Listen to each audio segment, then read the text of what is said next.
Welcome to What the Sports. I'm Brandon Perna, master of Pilates of the mind, strong, supple, and at its best, but wearing yoga pants. And I'm TJ Carpenter, covering all your favorite sports. The NFL, the NBA, The Bachelor. Oh my God, TJ, can you believe Ari let Tia go? I know. He left himself with no viable options, just like the plot line for Taken 3. The only difference being the girl Ari ends up with will wish she was taken. Well, look, I think in his world, he's just picking his favorite hair color, right? I mean, it's like a toddler with a box of crayons. And also, he had to ward off a Stanford football assistant coach who I'm pretty sure was in Peru on a recruiting visit. Look, David Shaw will stop at nothing to build the ultimate power-running offense. Wait for it. Today, TJ and I are talking about the Combine, or as it's called in Europe, a Thursday at a Turkish bathhouse. Go Sports. Go Sports! Big news coming from the NFL Combine. In 2018, NFL organizations are finally saying, not a big deal if a player fails a marijuana drug test. They should measure the volume of smoke-to-air ratio players can inhale via bong rips. Then, once they're higher than Yao Ming's showerhead, they have to listen to Bill Polian's 75-year-old takes about how Lamar Jackson should be a wide receiver. Whoever doesn't laugh or punch him in the fucking face should be drafted day one. This idea brought to you by Lauri Markkanen. Not only do I not mind watching players try and take the Wonderlic test high, I think it should be required. There's a lot to be learned from watching men who spent their entire lives training to do one thing as violently as possible without thought or recourse. Try and figure out if Sam and Edna have 56 marbles together. Edna has 6 times more marbles than Sam. How many marbles does Sam have? While his perception of time is erased by high levels of THC, and doubt and paranoia creep into his consciousness like one of those insects on Star Trek II, The Wrath of Khan. 36 marbles. That's impressive. Honestly, they should give players a Wonderlic handicap based on how many concussions they've sustained in high school and college. 2 extra minutes to take the test for every concussion seems fair. There's smart, and then there's football smart. Well, I'll tell you what, if they had that back when Darren McFadden was at the Combine, he'd make it into football Mensa. All the big-time college QBs will be at the Combine this year, and everyone wants to compare Baker Mayfield to Russell Wilson because of his size. Size is really the only thing they have in common. Mayfield is like a slower, blacker version of Russell Wilson with smaller hands. Now it's time for another edition of TJ Shoves Baseball down our throats. Like Pete Rose at a strip club buffet. The Boston Red Sox have signed J.D. Martinez to a 5-year, $110 million deal. J.D. Martinez would have been in the running for the MVP last season if it weren't for, and I'm quoting an anonymous source here, if he weren't a goddamn Diamondback. Who the fuck cares about the Diamondbacks? That's why he ain't been an MVP candidate, but here in Boston, he'll win that fucker. I do applaud your appropriate speech impediment. He'll win that fucker. I mean, Boston accent. Moving on to the NCAA, which stands for No Cash Allowed for Athletes. A position I vehemently agree with, by the way. What's next? Paying high school athletes? Or should I start paying my shitty son to play shit-ass t-ball? And then I suppose I'll actually have to pay child support. And nobody will blink an eye when athletes start marrying animals. You go to college to learn how to live in debt, not to get fucking rich. Die trying. 50 Shades of Self has continued in the Big 12, where Kansas has won a league title 14 seasons in a row. It proves once again that good things come to the virtuous. All things Kansas are good, and all things Big 12 are to be ashamed of. The league has announced a new anthology series around KU's dominance this year as well, entitled Please Sir, May I Have Another? Life as a Submissive Big 12. Big 12 Commissioner Bob Bowlesby said in a statement to the press over the weekend,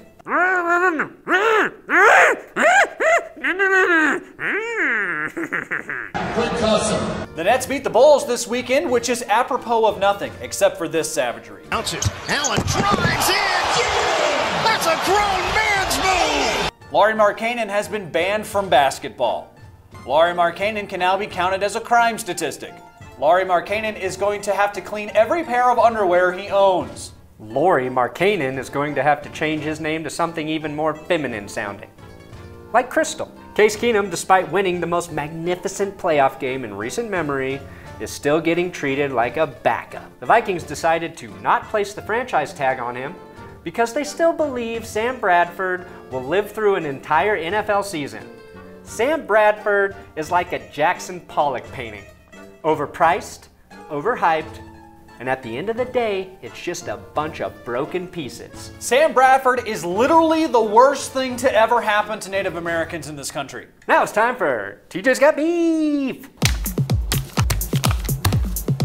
In perhaps the most insane moment of the week in Kansas City, and it was a week in which this happened in KC, the Chiefs decided to trade Marcus Peters to the Rams for nothing.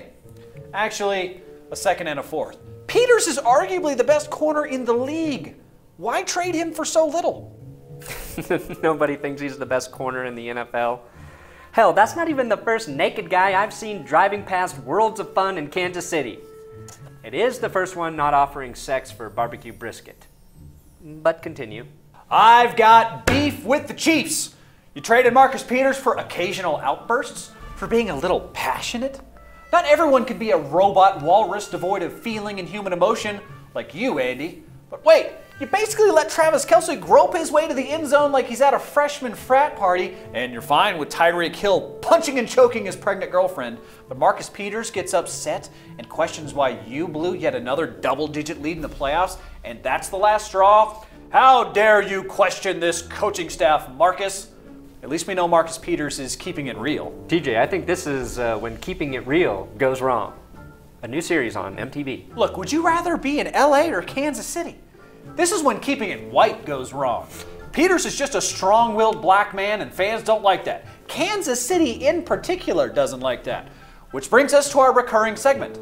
Two white guys explain racism in sports. Lamar Jackson is the most recent example of racism in the NFL leading up to the Combine. Jackson has been criticized by many who believe he won't be able to learn a pro-style offense because he was in a one-read system in college. First time this has ever been said about a Petrino quarterback since never. It's never fucking been said about a Bobby Petrino quarterback. That's right. NFL teams say this about all the quarterbacks coming out of college because all of them run one-read offenses now. Which means they are basically saying Lamar Jackson is too stupid to learn an NFL offense, as opposed to all these white guys. One read. I only read one book in college and I turned out just fine. But I also would never hire my mom to be an agent like Lamar Jackson. She's fiscally irresponsible. Johnny Manziel, Paxton Lynch, Tim Tebow, all probably dumber than Lamar Jackson. Really, the best way to tell if a quarterback is football stupid is if he's drafted by a team whose primary color is orange, which, oddly enough, is a secondary color. In fairness to Tebow, he was raised to not believe in science, so the fact that he's gotten this far is rather remarkable. Speaking of whites, Ronda Rousey will be wrestling in Wrestlemania 34. This announcement came after she signed her WWE contract, which came after she slammed her new boss Triple H through a fucking table, which makes me wish this is how every contract was signed. You want me to pay 5% interest, plus sign an FHA loan with PMI insurance? Screw you, Linda!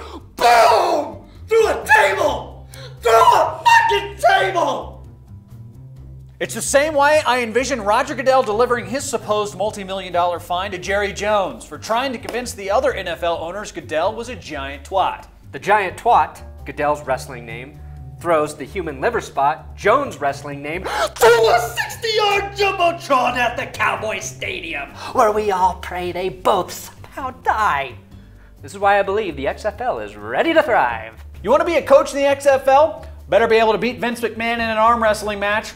Want to appeal that suspension? You're going to have to get through John Cena in the Eliminator Pit. That's how the XFL settles things like men. Men act like men. Women act like men. Children act like men. And if you believe you can stand up to the Predator drones and nuclear weapons of the United States military with something you bought in the hunting and fishing department at Walmart, I will argue with you on Twitter at TJ Carpenter Show. And if you want to talk about the differences in quality between Home Improvement and Rosen, we can discuss that on Twitter at Brandon Perna. That's it. That's our show. Jesus God. We did it. Finally. Our set's falling apart. Sorry I blew out your Your sound back there. The reason I thought of the urinal thing, DJ, that really good idea I had, is because I have to pee. Did you not pee? No, I did.